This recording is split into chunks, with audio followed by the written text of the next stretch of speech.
At your command, the ancient device became your instrument, spinning to life with deafening resonance and gathering up the swirling essence like thread on a great spindle. There, in the pale pulsing glow of the machine that set you on this path long ago, you summoned all your strength, focusing on your objective and blocking out all else. With a single concussive blast that rocked the chamber and sent you tumbling to the ground, you freed the souls from their stasis. Exhausted, your consciousness slipping away, your last sight was of the machine, dark and dormant. Then your eyes closed, and sleep welcomed you at long last. After coming to and searching for some time, you discovered the route Theos used to enter Sun in Shadow, and embarked on a long and arduous ascent back to the surface. You emerged in Terra Evron after days of tunneling through the rubble Theos had left behind, and when you stepped into the daylight, you were faced with a different Deerwood than the one you had left. At your direction, the lost souls of the Hollowborn were funneled back into the churn of Bareth's wheel to find their way into new vessels and partake in the life they had been denied during Widewind's legacy. Though parents of Hollowborn would remain just that, the end of Widewind's legacy would bring about a spate of new, healthy births, with many of the infants bearing souls once meant for Hollowborn children. The natural cycle of life and death had been restored to Deerwood, and with it came a renewed faith in the providence of the gods. Lord Radric's zeal had brought him back to life once, but it would not do so again. Radric's destruction at your hands spelled the end of his suffocating rule over Gilded Vale and the surrounding area. In his absence, the village prospered, becoming a popular destination for new settlers anxious to leave Defiance Bay after the riots. Without a nearby ruler, it also grew more wild, with many settlers moving on as soon as they'd arrived, turned off by lawlessness that was excessive even by Deerwooden standards. Nevertheless, despite the challenges of living there, Gilded Vale had survived, and would continue to survive for the foreseeable future. Following the assassinations of Duke Avar Wolfgren and Lady Webb, Defiance Bay was thrown into political upheaval. In the ensuing weeks, the streets had become the domain of looters and blackguards. Few dared to step outside their own doors alone or unarmed. But order would soon come from an unexpected source. House Dominel, realizing that stability was good for business, brought the city's criminal elements in line through a systematic campaign of fear and intimidation. Capitalizing on the mutual antipathy of the Dozens and the Knights of the Crucible, House Dominel continued to manipulate both groups from the shadows, ensuring their decline and eventually supplanting their authority in Defiance Bay. Defiance Bay was served well by the Dominel's rise. Their subtle political maneuvers and lack of legal oversight allowed them to broker a number of favorable trade deals, rekindling the city's economy. Although their cautious approach in the legacy's aftermath had perhaps denied them broad notoriety outside of Defiance Bay, House Dominel's wealth and influence both continued to grow unchecked. Though the machine atop Ter Noaneth had been drained of its accumulated essence, the machine had not seen its last use. Heritage Hill was rebuilt, and no sooner had the first families moved in to resettle the district than members of the Leaden Key, acting under standing orders from their Grand Master, climbed the tower and reactivated the machine. The initiates slew a handful of the new settlers under cover of night and watched as history repeated itself, the victims reanimating and devouring the survivors. After this second incident, the district would remain abandoned. The Duke's assassination at the apparent hands of an animancer had caused catastrophic rioting in the streets of Defiance Bay. But those who had escaped the melee and the palace hearings remembered the testimonies of the strange guest who had shown up that day and absolved animancy, implicating the Leaden Key instead. The rumor spread quickly, and soon the popular belief was that the assassin had been a Leaden Key spy. When the legacy had lifted, people came to see it not as a sign that the riots had been according to the gods' wishes, as Theos had hoped, but as a confirmation that animancy had never been the source of the problem in the first place. Deerwoodans instead convinced themselves that the riots had somehow purged Defiance Bay of Leaden Key spies, and that the end of Whitewind's legacy was their well-deserved reward.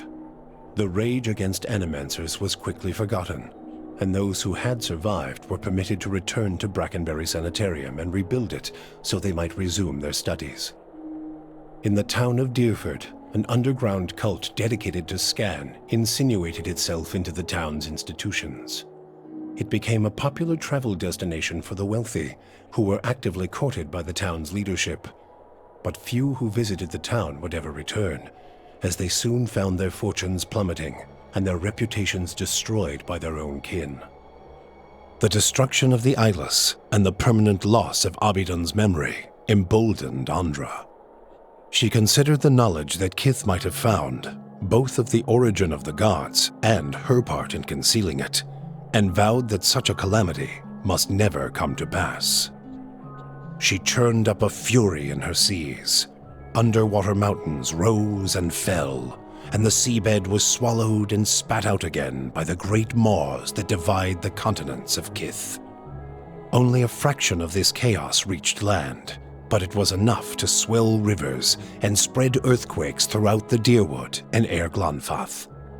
Coastal towns suffered so that few noticed the damage that had been done to Engwithan ruins, from Thane Bog to Twin Elms.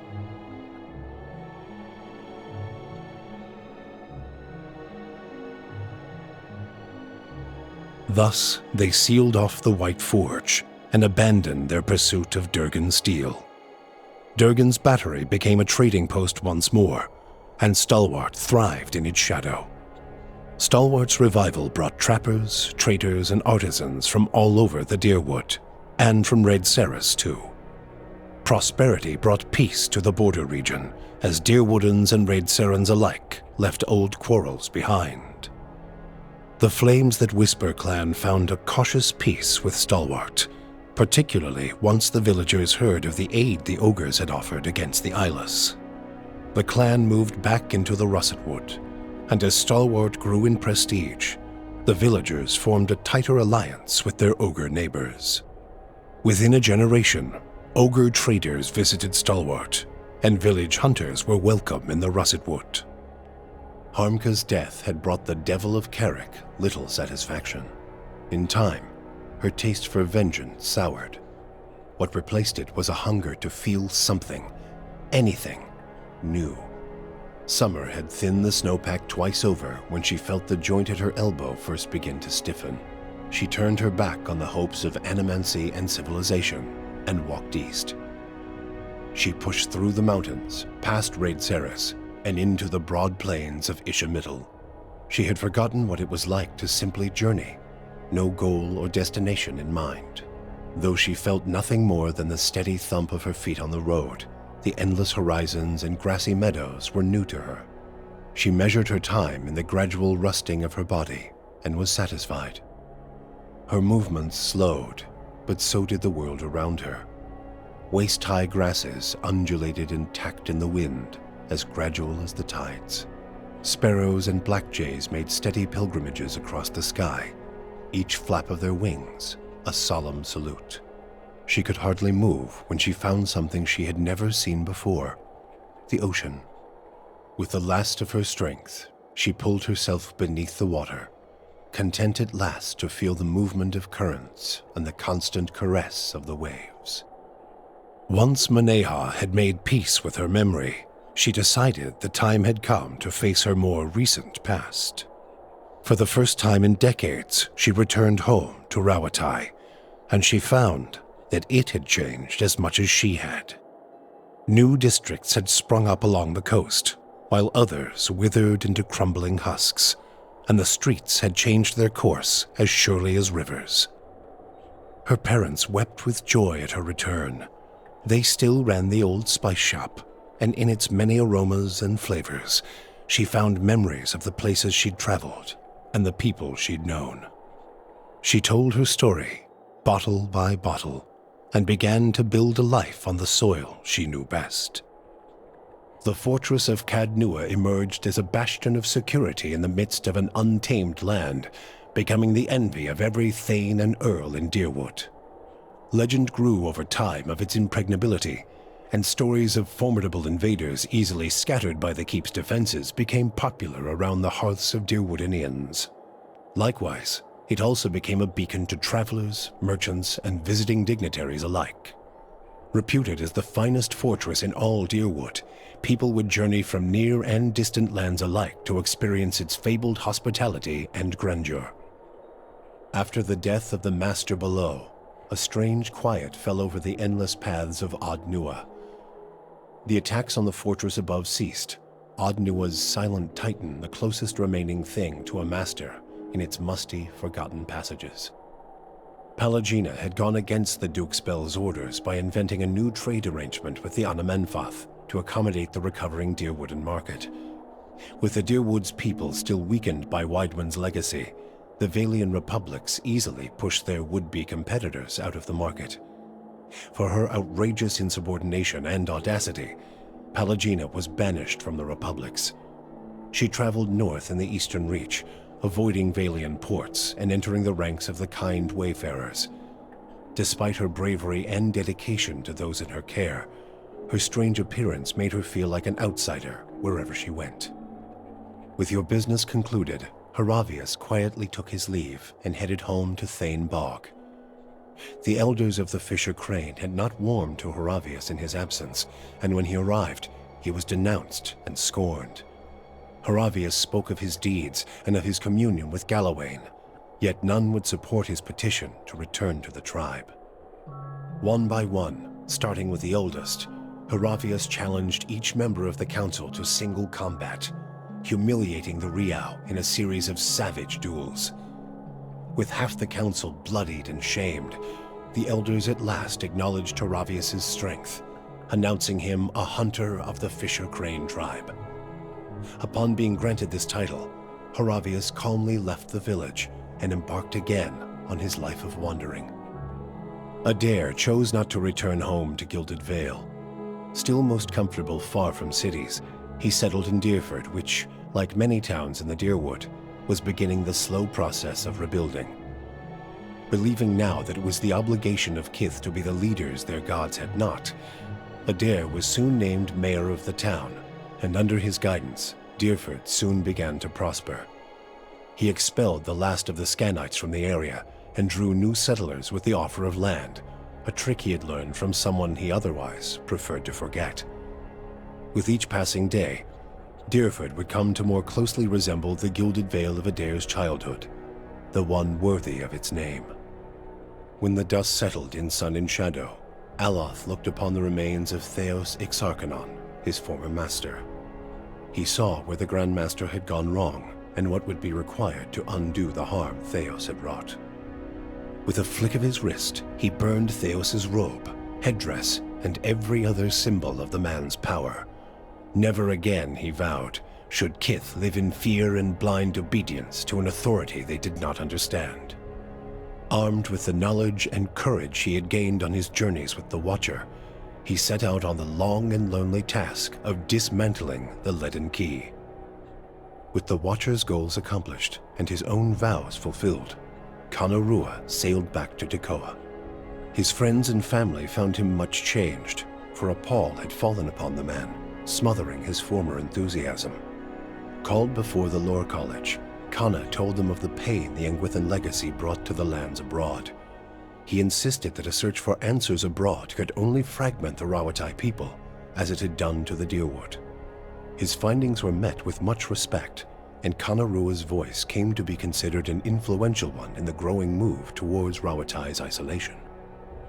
With Theos defeated and the souls released from sun and shadow, healthy children were born once again in the Deerwood.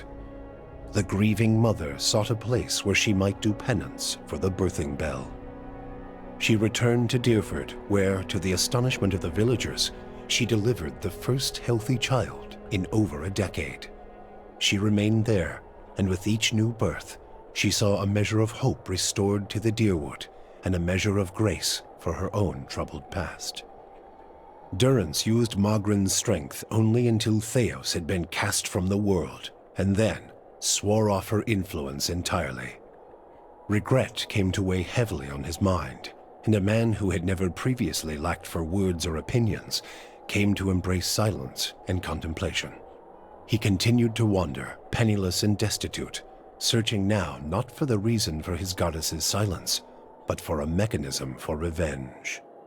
The charred robes he continued to wear as a reminder that he had been burned by his goddess, and not just by the flames of the Godhammer.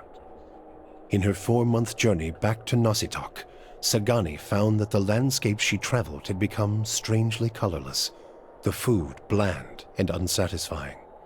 She watched the Deerwood, Air Glonfoth, the Valian Republics, and the lands beyond slide by with a dull sense of dread.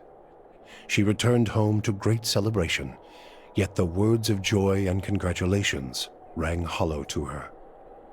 Old beloved songs sounded toneless. The rituals of changing seasons became drudgery, and Sagani experienced her life back in Masuk as if in someone else's skin. So she fought to feel the worth of her actions, or at least to let her village feel them. She led ever longer and more ambitious hunts, mentoring the younger rangers who followed her. On one such expedition, her party was beset by a blizzard, and she pressed on where her companions turned back. She did not return to Masuk. For you, the death of Theos brought an end to your waking visions, and a silence to the whispers of the past. In their absence, you were able to sleep. The questions of a distant lifetime ceased to trouble your soul. All that remained was what to make of the answer. But at the moment, there was little to be done, and the matter would have to wait. A long journey loomed ahead, made no easier by your decision to bring an infant to Sun and Shadow.